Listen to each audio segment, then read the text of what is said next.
Hey guys, welcome to the FIFA 21 Icon Moments King Kenny Dalglish player review. So for this review, I use King Kenny as my right striker in the 4-2-2 formation on stay forward while attacking instructions, and I used him with the engine chem style primarily to boost his dribbling as well as his passing. So let's see how this Icon Moments Dalglish card plays for me in Division 1 Rivals gameplay. So let's cover Dalglish's pace, and he has a combination of 91 sprint speed with 93 acceleration, and when you further boost it with the engine chem style, it gives him +5s in both attributes, making him decently quick. He can get away from defenders from around the box, but due to the new meta being that people are playing fullbacks at centre backs, the fullbacks who are at centre back can catch up to this guy pretty easily because Dalglish is a small frame in game and doesn't have big strides, so he really can't get away from counter-attack situations. So the fullbacks who are being played at centre back will easily catch this card. So he isn't a great counter-attacking player unless he's completely open in space, but his pace is very effective from around the box because you can use that high acceleration to just burst past defenders left and right, and with that 5-star weak foot, if you even get an inch of space in the box, you can just let trip with either foot and the ball will be buried in the back of the net.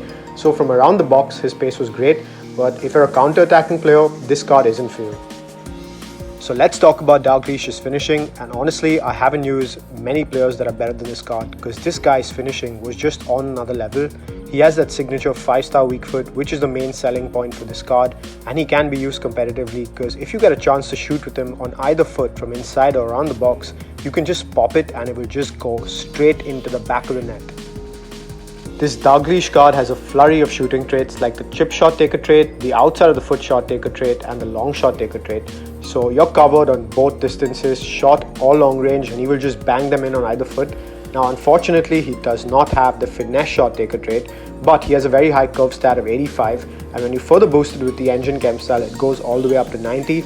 And honestly I was just ripping finesse shots with him left, right and center, and it seemed like he had the trait because his finesse shots are also amazing. So this Dalglish card in the shooting department has it covered because honestly he is one of the top 5 finishers that I've used all year.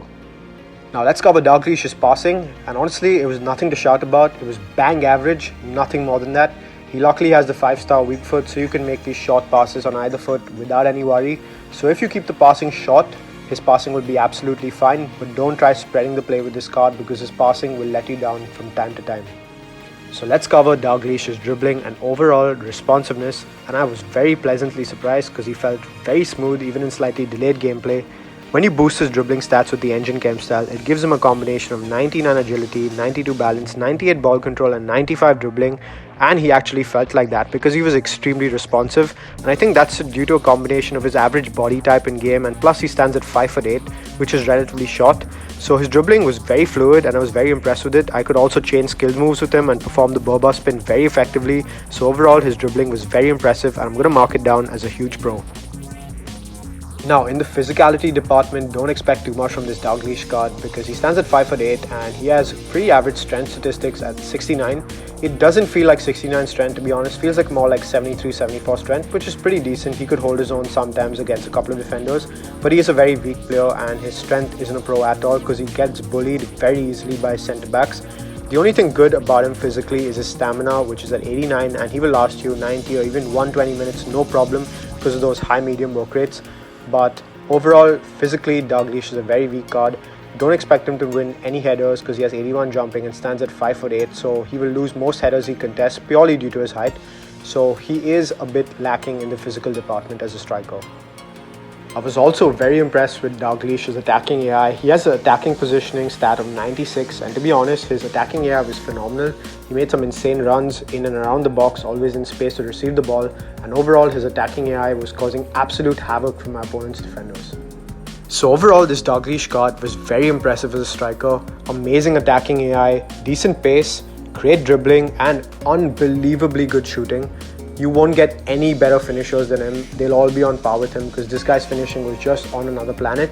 Now I had a couple of concerns with this card. Firstly, for pro gameplay, his pace isn't good enough if you're a counter-attacking player, but if you're a possession player, his pace will be fine because around the box his pace was very effective, but from counter-attack situations, those goddamn fullbacks who were playing at centre-back caught him many times and dispossessed them due to that strength. So his lack of strength and that lack of pace during counter-attacks make him a bit susceptible if you're using him for competitive gameplay, but if you're a possession-based player, this is a great card to have. And if you can get this guy somehow inside the box and give him an inch of space, this guy will just bury the ball 9.5 times out of 10 or 10 out of 10 times, because his finishing was on another level.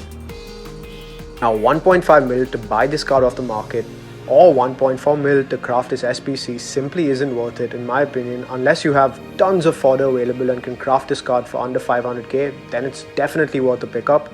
But if you can't, don't waste your coins or your fodder on this SPC, because there will be much better players considering TOTS is just around the corner, and they're going to be super juice strikers that are going to perform much better than this Dalglish card and are going to be given increased weak foots, etc, etc. So hold off on purchasing this card right now, because you will get much better players at a much cheaper cost in a couple of weeks. Now a fair price for this card would be around 900k. That's much better value. So if this Dalglish card drops below 900k, it's definitely worth the pickup, because he is a really good and very effective card in game. So I'm going to rate this Icon Moments Kenny Dalglish card a 9.3 on 10, because he's a very effective card in game. I'm also going to give him a value for coins of a 7. Under 1 mil right now for the current market and for the upcoming promo is a better price for this card because of the quality of player you're getting in game. And if he falls to beneath 1 mil, he's definitely worth a pickup because he's a cracking card in game. So I hope you guys enjoyed this review, and if you did, please drop a sub on the channel and a like on the video. It would mean the world to me, and have a great day ahead, guys.